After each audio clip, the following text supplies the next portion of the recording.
ہمیں جو چاہتا ہے تھپڑ مار دیتا ہے، ہماری داڑھیاں نوچ لیتا ہے، ہمارے گھروں کو آگ لگا دیتا ہے، بلڈوزر چلا دیتا ہے، ہماری عبادت گاہیں ٹوٹ رہی ہیں، ہماری روزیاں بند ہیں، روزی روٹی نہیں مل رہی ہے، ہم بہت چلاتے ہیں۔ لیکن ہم نے کبھی یہ غور کیا کہ ان سب چیزوں کا سبب کیا ہے؟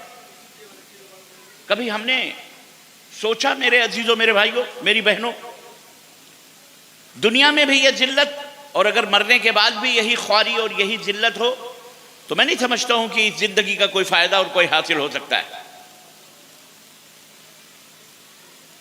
اللہ اور اس کے رسول نے ہمیں ایک دین، ایک راستہ بتایا ہے تعمیر کا، ترقی کا، کامیابی کا۔ میری بات آپ لوگوں کی سمجھ میں آ رہی ہے؟ آواز برابر آ رہی ہے؟ ورنہ لاؤڈ اسپیکر والے کو اچھی آواز کرو، زیادہ آواز نہیں ہونی چاہیے، جو سمجھ میں آئے بس، ورنہ ایک کو اتنا ڈال دیا کہ کان پھٹ جاتے ہیں، دماغ میں کچھ گھستا ہی نہیں ہے۔ تو اگر آپ کی سمجھ میں میری آواز آ رہی ہے تو ایک کو نہیں کرنا، ایک کو نہیں ڈالنا، اس میں اچھی آواز کرنا تاکہ کسی کو کوئی تکلیف نہ ہو۔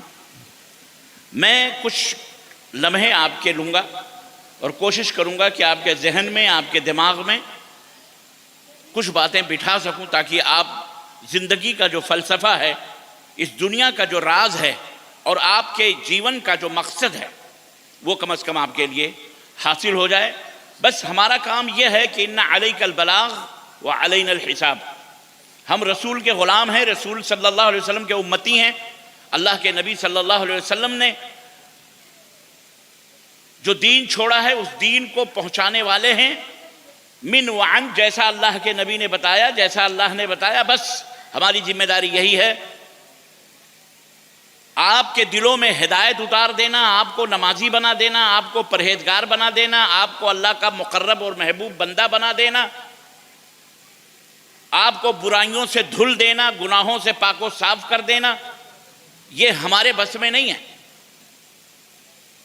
آپ کا محاسبہ کرنا، محاسبہ منس یعنی آپ کے زندگی کا حساب و کتاب کرنا، آپ جنتی ہیں کہ جہنمی ہیں، اس کا ہم فیصلہ اور ہم یہاں اس کی ڈیسائیڈ یہاں بیٹھ کر کے فیصلے دیں آپ کو، یہ ہمارا کام نہیں ہے، یہ سب اللہ کا کام ہے۔ کس کا کام ہے؟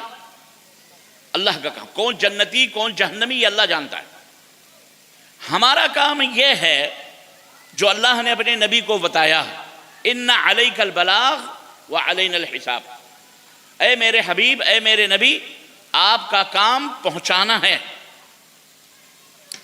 جیسا میں کہہ رہا ہوں ویسا اب میرے بندوں تک پہنچانا ہے، بس حساب و کتاب میرے ذمے ہے۔ لَسْتَ عَلَيْهِمْ بِمُسَيْطِرٍ، میرے حبیب آپ میرے بندوں کے اوپر داروغہ نہیں ہیں، آپ صرف ڈرانے والے، خوشخبری سنانے والے ہیں۔ آپ کا یہ عہدہ ہے، آپ کا یہ منصب ہے، آپ کا یہ رتبہ ہے کہ میرے بندوں تک میری باتیں پہنچا دو۔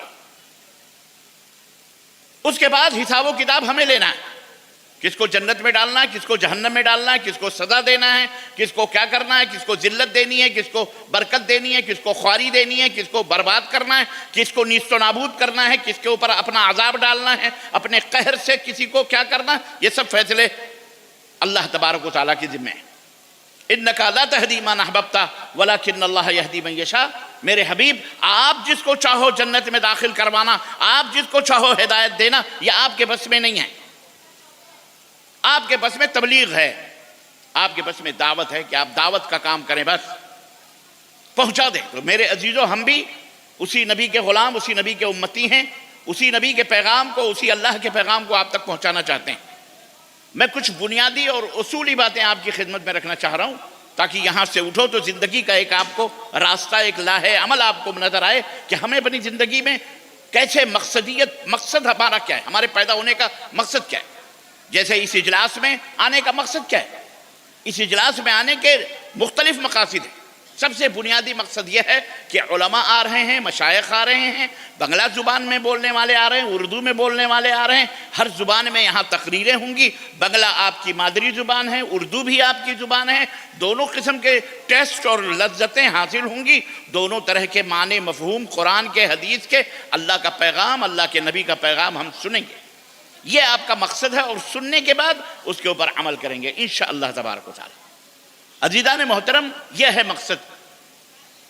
اور اگر یہ مقصد حاصل نہ ہوا، آئے بیٹھے اور جلسے کی رونق دیکھی، گئے میلے ٹھیلے میں کیا خریدا کیا لیا، 2000 5000 خرچ کیا، مٹھائیاں لی، فلاں لیا، ڈھکا لیا اور چلے گئے، پھر اس کا مقصد کچھ بھی نہیں ہے۔